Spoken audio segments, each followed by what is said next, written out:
abang ini siapa gitu, masuk ke rumah saya gitu. Nah kata abang-abangnya gini, serahkan uangmu, kalau tidak ya sudah aku pulang. Enggak guys, bukan itu. Nah di sini abang-abangnya itu membawa sebuah pisau ya untuk mengancam kakak Daniar ini. Dan ternyata kakak Daniar ini yang berteriak banget, tolong, tolong, tolong, ada maling gitu. Dari teriakan kakak Daniar ini ternyata nggak ada. Beli batu bata karena kerincinan, cintaku padamu tulus apa adanya.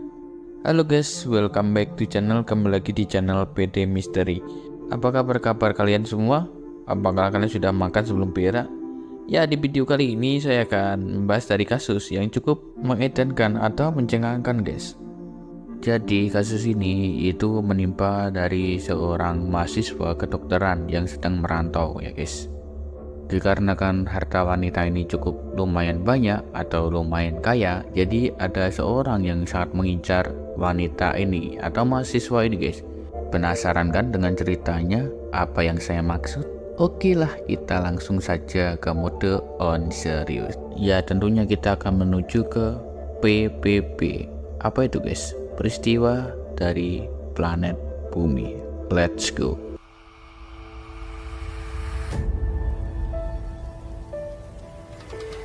Oke brotherku, untuk kejadian ini pada tahun 2013 dan untuk lokasinya itu ada di Kalimantan Tengah atau yang lebih tepatnya Kota Waringin Barat.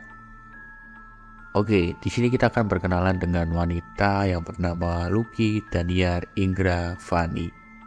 Daniar ini berumur 19 tahun, ya mirip sama saya ya, saya juga masih muda. Hahaha. Oke guys, untuk orang tuanya Daniar ini yang bernama Miss Rani.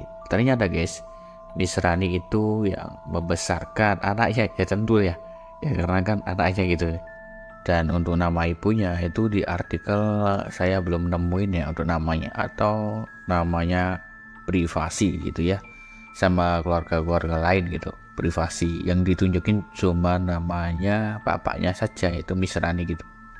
Keluarga mereka ini hidup sangat rukun dan sangat bahagia intinya. Diketahui Daniar ini tentunya anak yang sangat baik yang tidak neko-neko intinya. Dia itu tidak ada ya masalah internal maupun eksternal gitu ya. Di luar maupun di dalam gitu ya. Pokoknya di mata orang-orang itu Daniar sangat sopan sekali. Ternyata guys, Daniar ini memiliki suatu impian yang sangat bagus. Ya impian apa guys? Iya impian tentunya menjadi seorang dokter. Singkat cerita guys, Daniar ini belajar yang sangat tekun ya untuk menjalani tes kedokteran atau tes ya gitulah, kalian paham kan, untuk mengambil sekolah kedokteran atau jurusan kedokteran gitu ya. Dia tuh mempersiapkan suatu hal yang sangat ya dia impikan gitu ya, jadi itu dia sangat belajar sangat tekun banget intinya. Ya dikarenakan dia akan memasuki perguruan tinggi ya, jadi dia sudah tahu ya resikonya itu ya harus pintar gitu, nggak ada risiko lain ya, harus pintar itu, harus pintar untuk menjalani pelajaran atau ujian yang dia laksanakan gitu. Dan ternyata guys, Daniar ini lulus di universitas ya apa sih ngomong gue ya, pokoknya universi pokoknya sekolah perguruan tinggi gitu ya di daerah Lampung Mangkurat cuy. Ya otomatis Daniar ini sudah menjadi mahasiswi kedokteran. Tepuk tangan dulu cuy. Lalu singkat cerita di sini kita akan berkenalan dengan seorang pria yang bernama Khairul Mualimin yang berumur 25 tahun ya, cukup muda. Hahaha. Diketahui pria ini tinggal di daerah Jalan Klien, Antarsari ya. Untuk pekerjaan abang-abang ini yaitu sebagai seorang kuli bangunan yang di daerah yaitu daerah rumahnya gitu guys, di perkomplekan. Ternyata guys untuk ekonominya abang-abang ini itu cukup sulit ya sama kayak aku lah intinya, itu buat makan aja itu terkadang masih mikir-mikir gitu ya sama kayak aku itu. Iya, iya bener. Lalu guys, singkat cerita abang-abangnya ini tuh cukup stres ya, dikarenakan penghasilannya tuh tidak cukup untuk membiayai kehidupannya sehari-hari. Ya, itulah intinya. Lalu guys, abang-abangnya ini memiliki rencana yang di luar Nurul ya, pokoknya negatif banget. Dia kan memiliki akses keluar masuk di perkomplekan itu kan guys. Nah, lalu dia tuh merencanakan hal yang ya intinya kayak mencuri gitu, mencuri barang-barang orang yang sekiranya bisa dicuri gitu ya.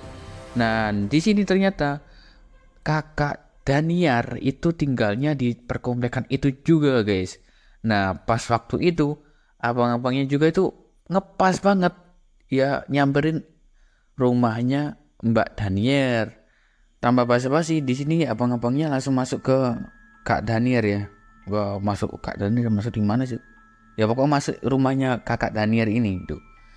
Ternyata guys, kakak Daniel itu di rumahnya guys, masih di rumah, maksudnya nggak keluar rumah ya. Jadi di sini abang-abangnya itu ketahuan ya. Lo itu siapa ya? Bukan kayak gitu mas. Abang ini siapa gitu? Masuk ke rumah saya gitu. Nah kata abang-abangnya gini, serahkan uangmu. Kalau tidak, ya sudah aku pulang. Nggak guys, bukan itu. Nah di sini abang-abangnya itu membawa sebuah pisau ya untuk mengancam kakak Daniel ini.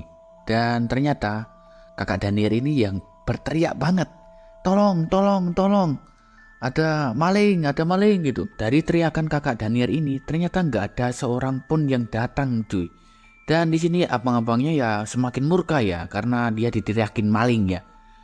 Dan dia langsung saja menikam kakak Daniel ini guys. Ya tentu saja kakak Daniel itu ya kalah ya musuh abang-abang ini. Ya karena tenaganya itu berbeda, laki-laki sama cewek itu berbeda guys.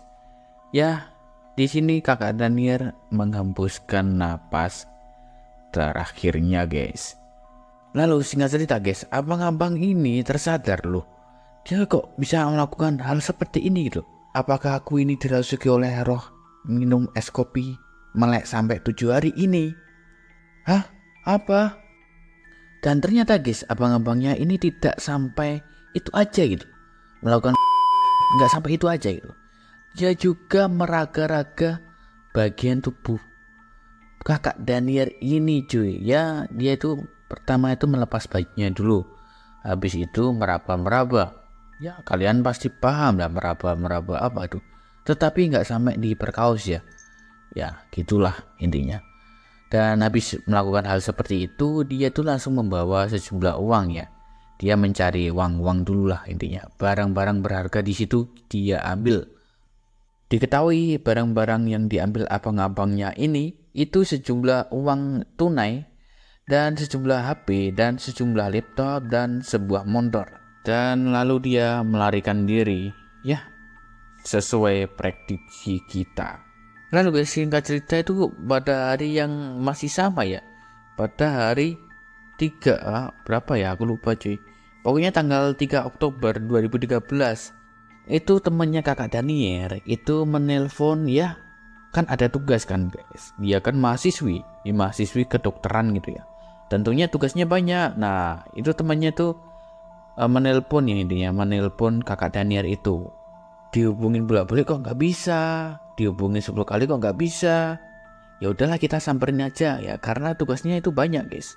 Lalu singkat cerita di sini kedua temennya kakak Daniel itu nyamperin rumahnya kakak Daniel ya. Dialah ketok-ketok pintunya. Kak, kakak ada di rumah nggak?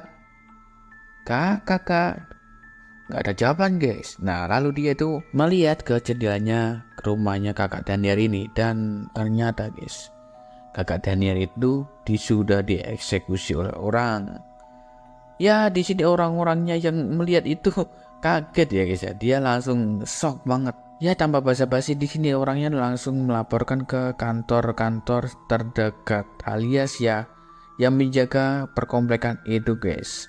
Lalu singkat cerita di sini tuh ya orang-orang nggak berani ya untuk memegang tangan atau badannya kakak Daniel itu ya karena nanti bisa dites untuk sidik jarinya tuh ya untuk pelakunya itu siapa gitu. Dan jasadnya kak Daniel itu dibawa ke rumah sakit dan diotopsi cuy. Nah di situ katanya ada 10 luka tusukan itu hampir keseluruhan tubuh cuy. Ya paling parah itu di leher katanya. Tetapi itu hampir kayak seluruh tubuhnya guys. Itu kena luka tusukan. Waduh parah banget ini. Dan pihak kepolisian ya langsung saja ya guys, langsung saja mencari bukti-bukti siapa yang melakukan ini kepada kakak Daniel.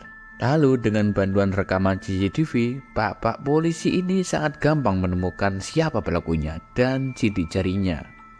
Ya tanpa basa-basi, tanpa lama-lama, dia langsung ditangkap di rumahnya sendiri yang berada di daerah Klien atau Jalan Klien. Dan langsung saja abang-abangnya ini dibawa ke kantor polisi untuk diinterogasi. Awalnya itu tidak ngaku cuy, orangnya tidak ngaku.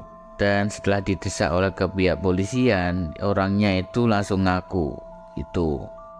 Oke brother, abang-abangnya ini dikenai pasal 338 KUHP tentang pembunuhan dan pasal 365 KUHP tentang pencurian dengan kekerasan. Di sini untuk abang-abangnya ini dihukum 20 tahun penjara. Gimana menurut kalian? Cukup worth it apa tidak hukumannya? Atau gimana menurut kalian? Ya di sini kita bisa ambil pelajaran.